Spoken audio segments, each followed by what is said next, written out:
Welcome everyone to our channel. Last lecture में हमने machine learning के स्टेप्स को डिस्कस किया था, तो अब उन स्टेप्स को हम वन बाय वन डिटेल में डिस्कस करेंगे। तो हमारा आज का टॉपिक है data preprocessing. So what is data preprocessing? It transform raw data into clean format for analysis. It involves tasks like handling missing values or duplicate values, normalizing data and encoding variable. How to handle missing values और duplicate values वो हम आज discuss करेंगे। और next lecture में हमने discuss करना है how to normalize data and how to encode variables. Then pre-processing refers to the transformations applied to data before feeding it to the algorithm. Before feeding it to the algorithm का मतलब है जब भी हम model को train करने के लिए डेटा उसको फीड करते हैं तो वो डेटा हमारा एक क्लीन फॉर्मेट में होना चाहिए, उसमें कोई मिसिंग वैल्यू या डुप्लीकेट वैल्यू नहीं होनी चाहिए और वो एक ही स्केल पे होना चाहिए। देन हम डेटा के साथ वर्क करने के लिए पैंडास लाइब्रेरी को इंपोर्ट करेंगे। तो यहाँ पे हमने पैंडास को एज pd-alias इंपोर्ट कर लिया है। हमारा डेटा है diabetics.csv फाइल, तो हम उसको एक वेरिएबल में स्टोर कर लेंगे। तो pd.read.csv का यूज़ करके हम अपने डेटा को वेरिएबल में स्टोर कर लेंगे। तो अब हमें उसको डिस्प्ले करवाना है। तो जब हम डिस्प्ले फंक्शन का यूज़ करते हैं तो हमारा डेटा एक क्लीन फॉर्मेट में हमें दिखता है। तो अगर हम प्रिंट फंक्शन का यूज़ करते हैं इंस्टेड ऑफ डिस्प्ले तो हमारा डेटा हमें कुछ इस तरह से दिखेगा। देन अगर हमें अपना फुल डेटाबेस देखना है, क्योंकि यहाँ पे हमारे पास फर्स्ट 5 रोज और लास्ट 5 रोज प्रिंट होके आ रही है, तो अगर हमें फुल डेटा को देखना है तो हम यूज़ करेंगे df.to_string का। तो अब हमें जो डेटा दिखेगा वो हमारा फुल डेटा। बट अभी के लिए हम सिर्फ फर्स्ट 5 और लास्ट 5 को ही डिस्प्ले करवाएंगे। देन हमारे पास हेड फंक्शन है। अगर हमें सिर्फ फर्स्ट 5 या 10 रोज या 20 रोज को प्रिंट करवाना है तो हम हेड फंक्शन को यूज़ कर सकते हैं। हम लिखेंगे डिस्प्ले df.head10।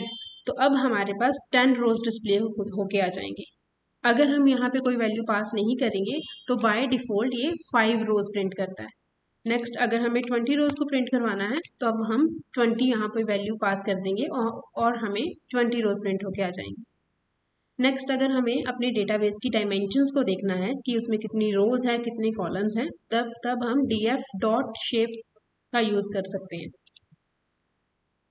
देन अगर हमें अपने डेटाबेस में से किसी कॉलम का काउंट प्रिंट करवाना है कि कोई वैल्यू उस कॉलम में कितनी बार अपीयर हो रही है, जैसे यहाँ पे हम लिख सकते हैं डेटा फ्रेम, जिस भी वेरिएबल में हमने अपना डेटा स्टोर किया होगा उस वेरिएबल का नाम और कॉलम का नाम .value_counts। तो अब हमें यहाँ पे दिखा रहा है कि 22 का काउंट उस कॉलम में कितनी बार है। तो 72 टाइम्स 22 वहाँ पे अपेयर कर रहा है और 63 टाइम वहाँ पे 21 है। इसी तरह से आपको सारे काउंट्स यहाँ पे दिख जाएंगे। अगर आप चाहते हो कि सिर्फ आपको फर्स्ट कुछ रोज को प्रिंट करवाना है, कुछ वैल्यूज़ को प्रिंट करवाना है, तब आप हेड फंक्शन को यूज़ कर सकते हो। तो यहाँ पे वो फर्स्ट 5 का दिखा देगा। नेक्स्ट हमारे पास आ जाता है how to handle missing values.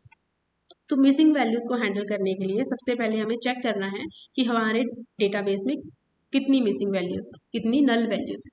तो यहाँ पे df.info लिखेंगे तो ये हमें अपने डेटाबेस की इंफॉर्मेशन दे देगा। तो यहाँ पे आप देख सकते हो हमारे कॉलम्स का नाम और उसमें कितनी नल है, नॉन नल वैल्यूज़ हैं या कितनी नल वैल्यूज़। तो हमारे पास जो प्रेगनेंसीज कॉलम है उसमें 770 नॉन नल है कि उसमें कोई भी नल वैल्यूज़ नहीं है। देन हमारे पास आ जाता है 768, तो इसका मतलब है यहाँ पे 2 नल वैल्यूज़ है। देन 770 यहाँ पे भी कोई नहीं है। और अगर देखेंगे हमारे पास एज कॉलम में 769 नॉन नल वैल्यूज़ है, विच मीन्स कि वहाँ पे एक वैल्यू नल है।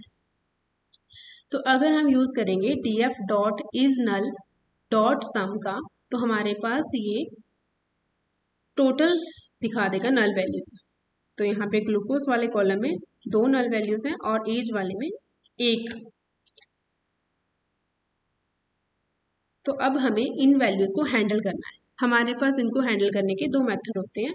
या तो हम इन अपनी रोज को रिमूव कर सकते हैं कि अगर हमारे पास यहाँ पे दो रोज में वैल्यूज नल हैं और यहाँ पे एक है, हम उन दोनों को रिमूव कर सकते हैं।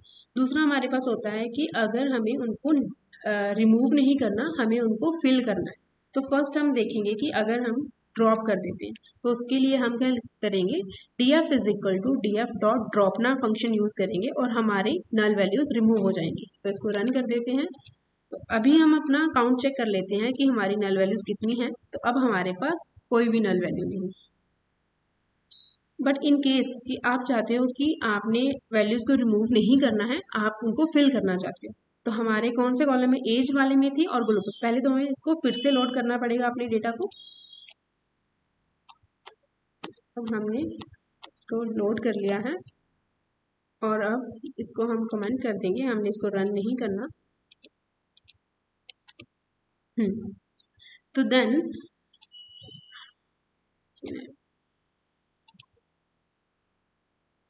तो अब हम अपना वेरिएबल का नाम और एज कॉलम का नाम लिखेंगे जिसमें हमने अपनी वैल्यू को फिल करना है। तो डॉट फिलना फंक्शन को यूज करेंगे और यहाँ पे मीन फंक्शन की हेल्प से उस वैल्यू को फिल कर देंगे।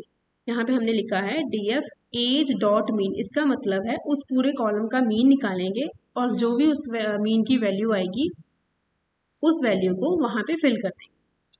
तो df age dot fillna df age dot mean comma in place is equal to true, इसको रन करेंगे और अब हम चेक करेंगे हमारी टोटल नल वैल्यूज का सम। तो यहाँ पे आप देखोगे कि यहाँ पे एज की जो सम है वो 0 आ रहा है। पहले वो 1 था, वहाँ पे नल वैल्यू थी, अब हमने उसको फिल कर दिया है तो अब वो फिल हो गई है। तो अब वहाँ पे कोई भी नल वैल्यू नहीं। सिमिलरली हम ग्लूकोज को फिल कर लेंगे। तो वहाँ पे हमने मीन फंक्शन यूज किया था, यहाँ पे हम मीडियन फंक्शन यूज कर लेंगे।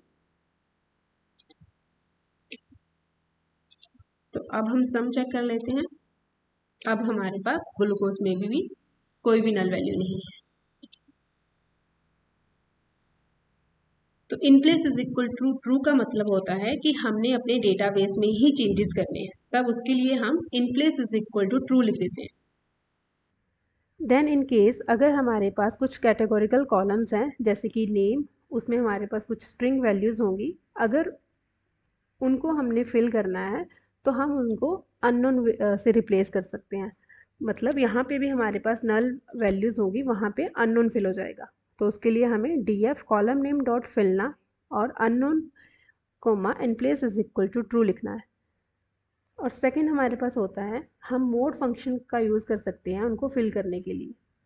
तो df column name dot fillna df column name dot mode, उस कॉलम का जो मोड होगा उससे हम फिल कर देंगे। यहाँ पे हमने 0 इंडेक्स यूज़ किया है, विच मीन्स कि अगर हमारे पास कुछ ऐसी वैल्यूज़ हैं उस कॉलम में रेड ग्रीन ब्लू, तो यहाँ जहाँ पे हमारे पास रेड 2 टाइम्स अपेयर हो रहा है और ब्लू हमारे पास 2 टाइम्स अपेयर हो रहा है, तो मोड फंक्शन हमारे पास एक सीरीज़ रिटर्न करता है। कुछ इस तरह से वो सीरीज़ रिटर्न करेगा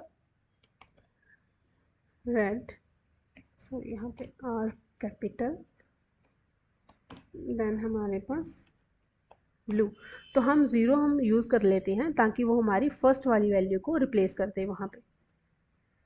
देन हम बात करेंगे स्टैटिस्टिकल एनालिसिस की। तो हम डिस्क्राइब फंक्शन की हेल्प से अपने डेटा सेट को डिस्क्राइब कर सकते हैं।